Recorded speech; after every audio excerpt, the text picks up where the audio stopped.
Hey guys, Britt here. Welcome to End Times Bible Prophecy. Make sure to hit the subscribe, like, and share buttons. Well, I'd originally planned to do another video today other than this one, so this is sort of a last-minute thing. I'm recording this on Friday morning, so there probably likely be more developments by the time this comes out. I don't know. But there's a lot of talk coming out of the Middle East that Israel and Iran are about to escalate the conflict that's really been going on for some time in the very near future. So, if so, what does that mean? So I want to take a look at this right here. Remember, we did some videos just on Monday about what the implications of this could be, or Psalm 83 and Isaiah 17 about to be fulfilled. And we had a roundtable on Friday with John Holler and Tom Hughes and Pete Garcia and myself, where we talked about the northern front in Israel and the threat from Hezbollah and how this has to be addressed. It's inevitable at some point that this conflict will escalate. Is it now? Is it this weekend? Well, we'll find out soon enough, but here's a headline from Zero Hedge. It says, Israel warns Iran of massive regional war if directly attacked. It says, with Israel's embassies around the world on a heightened state of alert, an extra IDF reservist called up, and home and weekend leave for all combat troops having been abruptly canceled Thursday, the Israeli population is anxiously awaiting a response, with some reports saying residents are already seeking the safety of bomb shelters. Tehran has vowed that vengeance is coming soon for the Monday Israeli airstrike on its embassy in Damascus. Most pundits believe this will take the form of ballistic missiles raining down on Israeli cities.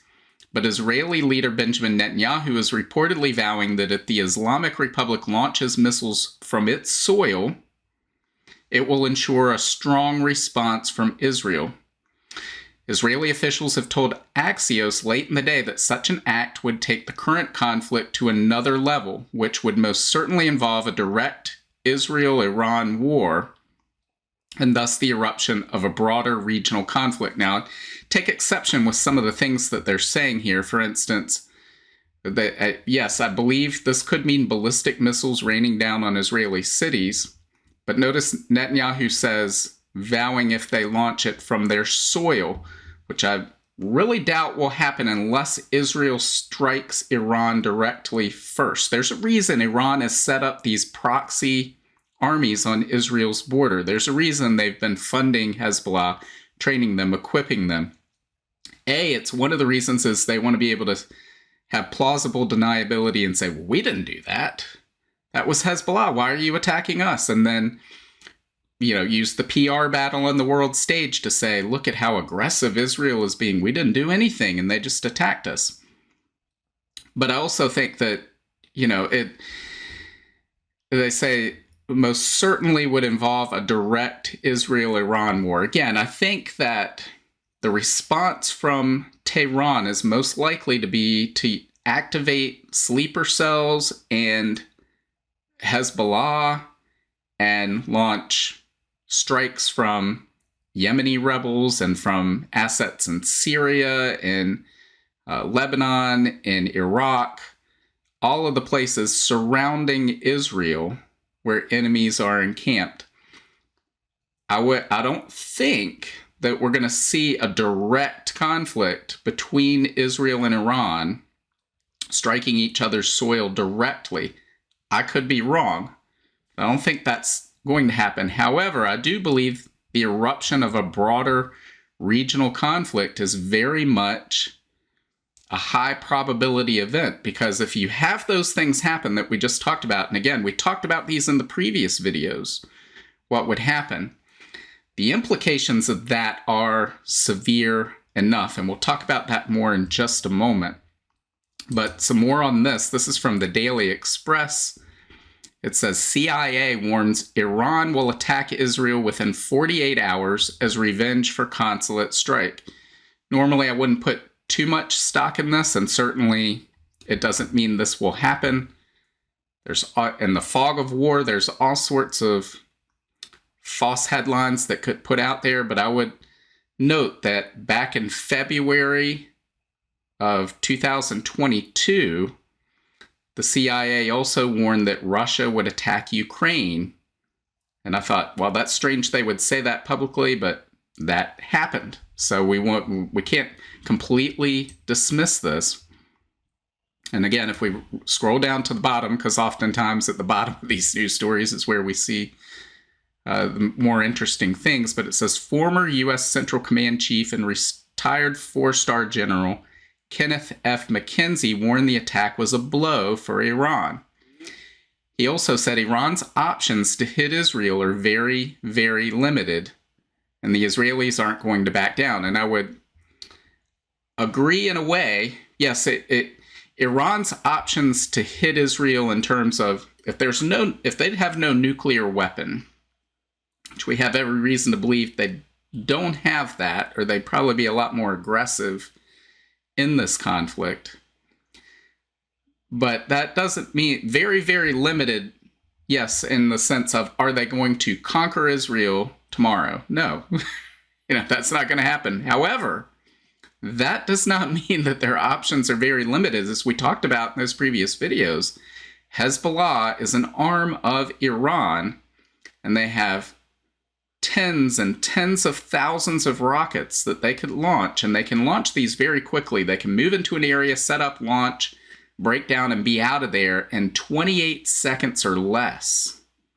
So it's very hard if you have, 5,000 rockets a day or whatever they may decide to unleash if this turns into an all-out war, that Israel would be able to hunt down all of those rockets and all of those enemies, but also that the Iron Dome system would be able to take out that many all at once. So that there's a lot that could go on here, and we're going to talk about that just a little bit more in a second. It says Dana Stroul, the Pentagon's former top Middle East policy official, warned the strike was a significant escalation and risked tipping an already volatile, unstable region into full-scale war. And I would agree with that. So here we have in the Washington Free Beacon, it says Iran runs war drills in support of, quote, Palestinian Intifada. Iran and its military forces in Yemen, Syria, Iraq, and Lebanon held a series of joint war drills on Thursday aimed at supporting Palestinian Intifada and sending a warning signal to Israel in the wake of a major strike this week on Tehran's consulate in Damascus. Again, these proxy assets that Iran has deployed around the Middle East, in these countries in Yemen and Syria, Iraq, and Lebanon, I believe this is the path they will choose to strike back. We could also see sleeper cells in the United States and elsewhere within Israel's borders activated as a result of this. So this is how I think they would likely strike back. Again, I think it's low probability that Iran from its soil strikes Israel, but they will use these proxy armies instead. It says a more than 3,000 ship convoy composed of Iran's volunteer Baz forces, I'm not sure how if I'm pronouncing that correctly, is being led by Iran's Islamic Revolutionary Guard Corps throughout the Persian Gulf and the Sea of Oman, according to Tehran's state-controlled media. The ships are said to be operating in support of the Palestinian Intifada, and I want to stress that. We've talked about this numerous times. What could happen next? Again, why, is Israel in the Persian Gulf or the Sea of Oman? No. So how are they operating in support of the Palestinian Intifada? Well, one of the ways that Iran can strike back, as this general said, well, they're very limited in how they can strike back. Yes, but I would argue that Israel's enemies have been winning the PR battle since October 7th globally.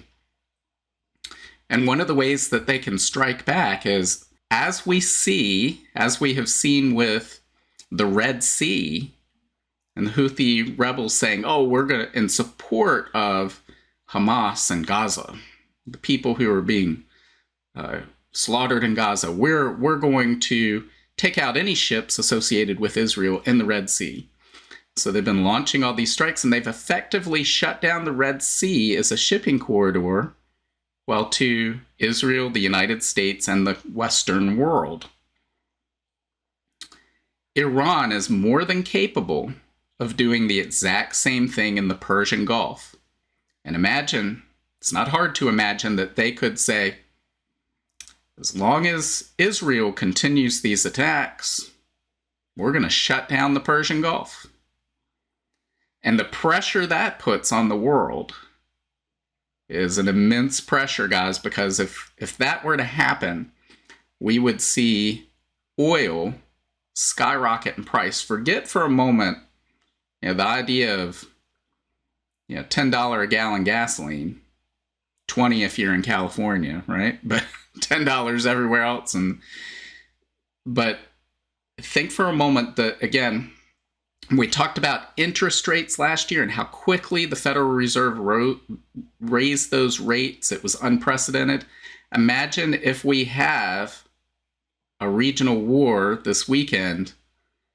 On Monday, we could see oil at double its current price. We've never seen anything like that happen, where the change was that rapid, and that would create a shock, not just to the global economy as those prices trickle through into everyday actions that people are taking, but this would basically destroy a lot of the global financial system. You'd have a major crisis as all of the derivatives contracts linked to that.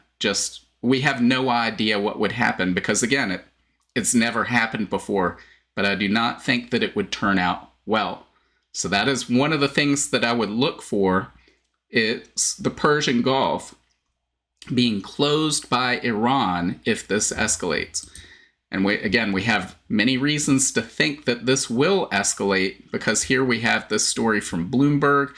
Tel Aviv GPS scrambled as Israel awaits Iran revenge attacks. So they're trying to scramble the global positioning capabilities of incoming missiles that they believe might come to strike Tel Aviv and a large part of Israel, because this is going on as of yesterday in a large part of Israel.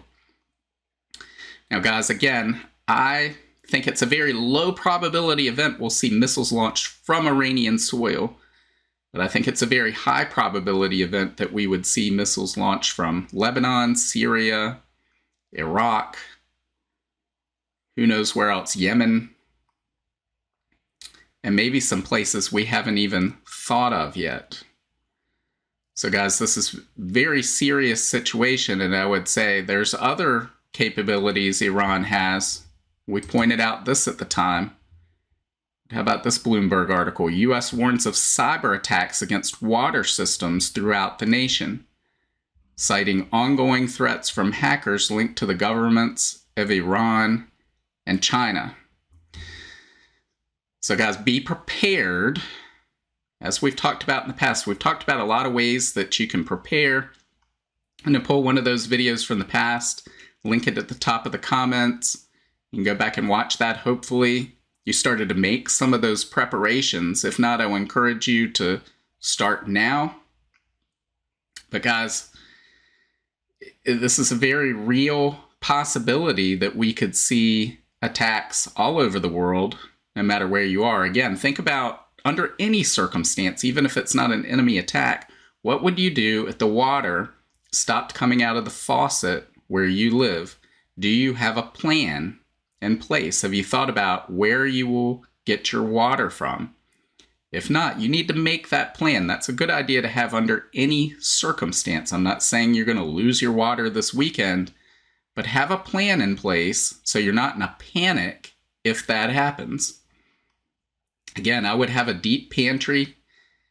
I would fill up my gas tank today. Make sure that you're prepared for these things to take place, because, again, we're on the verge of a banking financial crisis anyway, already as of today. But if this escalated the way that it appears that it very well could, then I believe that financial crisis starts today. I can tell you right now, if Iran shuts down the Persian Gulf, financial crisis immediately takes place. So you need to be prepared for that. You need to have everything in order. So go back and watch those videos. But again, from a Bible prophecy standpoint, go back and watch the video on Monday about Psalm 83 and Isaiah 17. Given some of these territories that we're talking about and where it's believed that Iran will strike from, there's good reason to believe that we could see fulfillment of those prophecies in the Bible. And I understand not everybody agrees that those are prophecies. Again, go back and watch that video. We get more into that because this could be,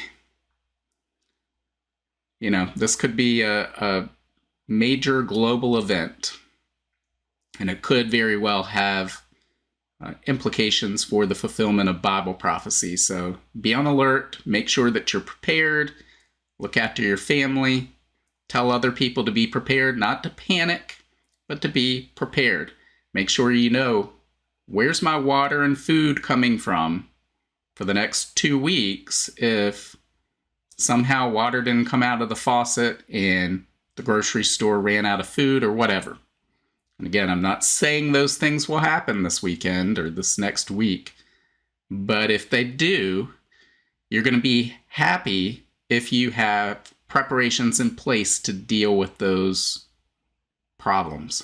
So guys, let me know what you think. Leave your comments below. Again, this could, by the time this actually goes up, who knows, the news stories may have all changed. We may be seeing some of this unfold, or maybe they'll say, oh, it was much ado about nothing.